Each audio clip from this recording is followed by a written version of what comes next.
Donald Trump ने NATO शिखर सम्मेलन के दौरान अब खुलकर कह दिया कि ईरान के साथ सीज फायर कम्प्लीटली खत्म हो चुका है। दरअसल अभी जो कल से ईरान और अमेरिका के बीच जंग शुरू हुई ना, सबसे पहले स्ट्रेट ऑफ हॉर्मुज के अंदर 2 जहाजों को निशाना बनाया गया। उसके बाद अमेरिका ने उस हमले का आरोप ईरान पर लगाते हुए ईरान के अंदर तकरीबन 80 से ज्यादा ठिकानों पर हमले किए। फिर उसके बाद ईरान की तरफ से भी बहरीन और कुछ अरबी देशों पर हमले हुए। और अब डोनाल्ड ट्रंप ने नेटो शिखर सम्मेलन के दौरान खुलकर ये कह दिया कि ईरान के साथ सीज फायर अब खत्म हो चुका है। जिस दिन अमेरिका और ईरान के बीच सीज फायर हुआ था ना, उसी दिन मैंने वीडियो बनाकर कहा था कि यह सीज फायर ज्यादा दिन तक टिकने वाला नहीं, क्योंकि जिस तरह इस MOU को मेमोरेंडम ऑफ अंडरस्टैंडिंग को बनाया गया है ना, वो इसराइल के हक में नहीं। और जो चीज़ इसराइल के हक में ना हो डोनाल्ड ट्रंप वो कर ले, ऐसा तो हो ही नहीं सकता। अभी जो ऊपर खबरें आ रही थी ना कि इसराइल पर डोनाल्ड ट्रंप प्रेशर बना रही है, जेड वांस नेतन्याहू को कह रही है कि तुम्हारा इकलौता अमेरिका सहयोगी है, तुम्हें अमेरिका की बात मान लेनी चाहिए और तुम्हें लेबनान से हट जाना चाहिए, लेबनान से अपने हमले को रोक देना चाहिए। इस तरह की खबरें जो अमेरिका की तरफ से आ रही थी ना, मैंने उन पर कभी भी विश्वास नहीं किया। अगर वाकई अमेरिका सीरियसली इसराइल को लेबनान पर हमले करने से रोकता तो अब तक इसराइल कभी का रुक चुका होता। लेकिन लेबनान के ऊपर इसराइल के हमले जारी है और पहले पॉइंट में साफ एंड क्लियर लिखा है कि तमाम फ्रंट से युद्ध को पूरी तरह रोक दिया जाएगा। बट उसके बावजूद इसराइल के हमले तभी से जारी है और अब भी जारी है। दूसरी और सबसे बड़ी चीज, इस MOU में मेमोरेंडम ऑफ अंडरस्टैंडिंग में स्ट्रेट ऑफ हॉर्मुज का मुद्दा उलझा हुआ था। दरअसल स्ट्रेट ऑफ हॉर्मुज के इस पॉइंट को दोनों देश अपने अपने हिसाब से मान रहे हैं। अमेरिका चाहता है कि ईरान स्ट्रेट ऑफ हॉर्मुज को पहले की तरह जिस दिन खामनेई के कत्ल करने से पहले खुला हुआ था, यानी कि इन दोनों देशों के दरमियान जंग होने से पहले खुला हुआ था, उस तरह स्ट्रेट ऑफ हॉर्मुज दोबारा खुल जाए। बट उधर ईरान की तरफ से बहुत बार कहा गया कि अब स्ट्रेट ऑफ हॉर्मुज का भी पहले की तरह खुला हुआ नहीं रहेगा। ईरान जहाज़ों को तो जाने देगा, लेकिन अपने हिसाब से स्ट्रेट ऑफ हॉर्मुज को कंट्रोल करेगा। ईरान जहाज़ों को जाने का रास्ता अपने हिसाब से देगा, जहाँ को ईरान कहेगा वहाँ को जहाज़ गुजरेंगे। क्योंकि ये दोनों शक्ल है ना, ये दोनों एक ही शैतान की शक्ल है। इन दोनों पर कभी भी किसी भी तरह का भरोसा नहीं किया जा सकता। आपको एक घटना बताऊं, साल 1988 के दौरान ईरान एयर फ्लाइट 655 तेहरान से दुबई के लिए बंदर अब्बास होते हुए जा रही थी। और जब ये विमान फारस की खाड़ी के ऊपर ईरान के ही क्षेत्र के अंतर्गत उड़ान भर रहा था, तो अमेरिका ने इस विमान पर 2 सतह से हवा में मार करने वाली मिसाइल से हमला किया, जिसके चलते उसी वक्त ईरान के 290 लोग मार दिए गए। इस तरह की घटनाएं अमेरिका की तरफ से होना कोई ज्यादा बड़ी बात नहीं। और सबसे कमाल की बात तो ये है कि अमेरिका ने आज तक भी इस हमले की माफी नहीं मांगी। फिलहाल खबरें ऐसी भी आ रही है कि इसराइल पिछले कई सालों से अमेरिका से भीख मांग रहा था। मैं तो सीधा यही कहूंगा, अमेरिका से कुशामने कर रहा था कि कब ईरान के ऊपर हमले किया जाए। और ये सिर्फ न्यूक्लियर का तो एक बहाना था, असल तो ईरान के ऊपर हमला करके ईरान की रिजीम को चेंज कराना था। आपने युद्ध के दौरान भी देखा होगा, डोनाल्ड ट्रंप ने एक बार कहा भी था कि हमारा असली मकसद ईरान का तेल हासिल करना है। और वो तेल तभी हासिल किया जा सकेगा जब ईरान की रिजीम चेंज की जाए, जब ईरान के अंदर इस्लामिक रिजीम को चेंज कराकर कोई अपना पिट्ठू बिठा दिया जाए, जैसा कि इनकी आदत रही है। तो इसमें कोई ज़्यादा हैरानी की बात नहीं कि इनका असली मकसद ईरान पर अपना कंट्रोल जमाना है और इसराइल पूरे मिडल ईस्ट को डोमिनेट करना चाहता है। फिलहाल डोनाल्ड ट्रंप ने तुर्की के अंदर नाटो शिखर सम्मेलन के दौरान ईरान को कहा कि मैं अब उनसे कोई वास्ता नहीं रखना चाहता।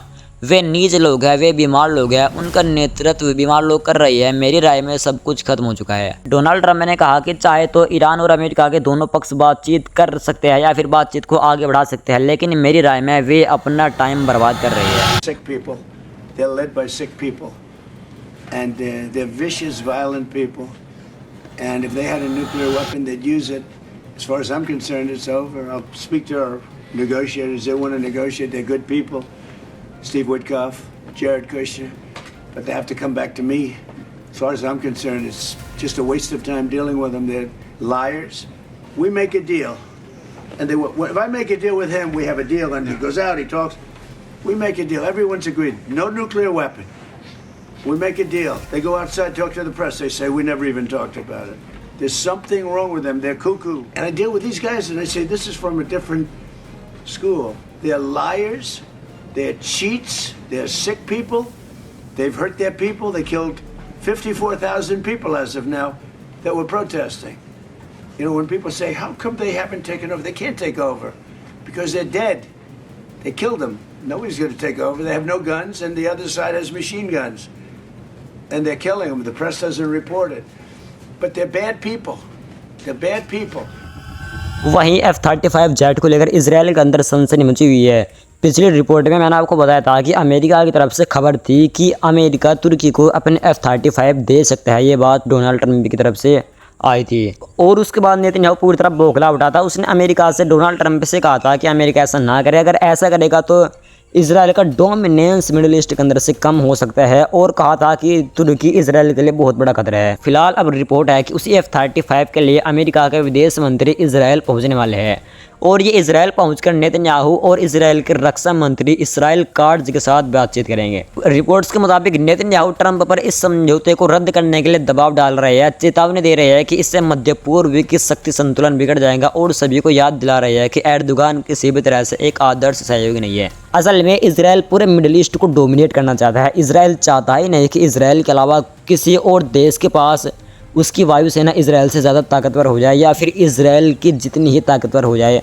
और अमेरिका का आज के टाइम का जो सबसे पावरफुल फाइटर जेट माना जाता है ना, वो F-35 ही माना जाता है। अमेरिका इजराइल को तो आसानी से F-35 दे देता है, लेकिन इसके अलावा किसी और देश को इतनी आसानी से अपना F-35 नहीं देता। लेकिन जब से ये रिपोर्ट आई है कि अमेरिका तुर्की को अपना F-35 देने वाला है, डोनाल्ड ट्रंप ने जब कहा था कि हाँ मैं ये ऐसा कर सकता हूँ और ऐसा करने से एर्दोगान मुझसे खुश होगा, तो उसके बाद से इजराइल के अंदर सनसनी सी मच चुकी है। तब से नेतन्याहू बहुत ज़्यादा परेशान हो रहा है। आपको एक बात बताओ, सबसे पहली चीज़, अगर इजराइल ने नहीं चाहा तो अमेरिका कभी भी तुर्की को अपन F-35 नहीं देगा। दूसरी बात, अगर किसी भी कारण अमेरिका तुर्की को अपन F-35 दे तो वो जिस तरह के F-35 इजराइल के पास है उस तरह के F-35 तुर्की को कभी भी नहीं देगा। यानी वही बात है कि तुर्की भी राजी हो जाएगा कि हाँ उसको F-35 मिल गए और इजराइल भी खुश हो जाएगा कि उसके जैसे F-35 तुर्की को नहीं मिले।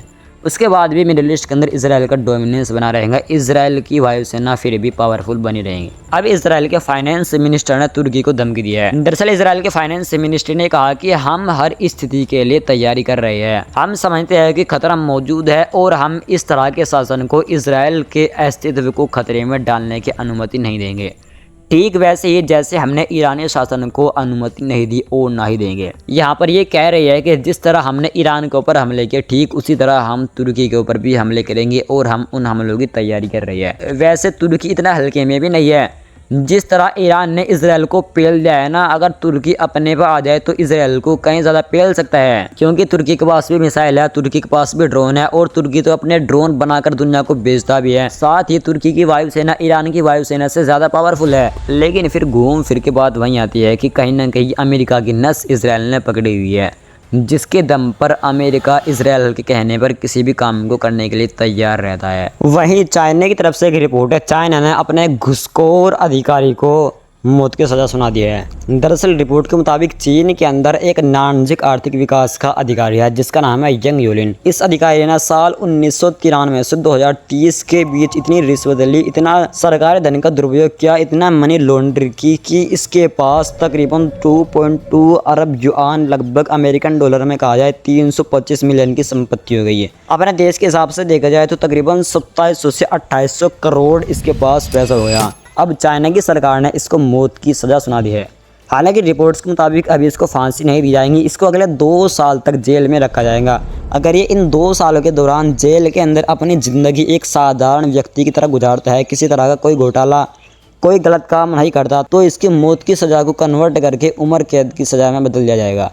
यानी कि फिर इसको फांसी नहीं दी जाएगी, इसको पूरी ज़िंदगी जेल में रहना पड़ेगा। इसके लिए थोड़ी सी छूट हो जाएंगे। बाकी अपने देश के बारे में आप क्या कहेंगे? क्या यहाँ में भ्रष्टाचार की कोई कमी है?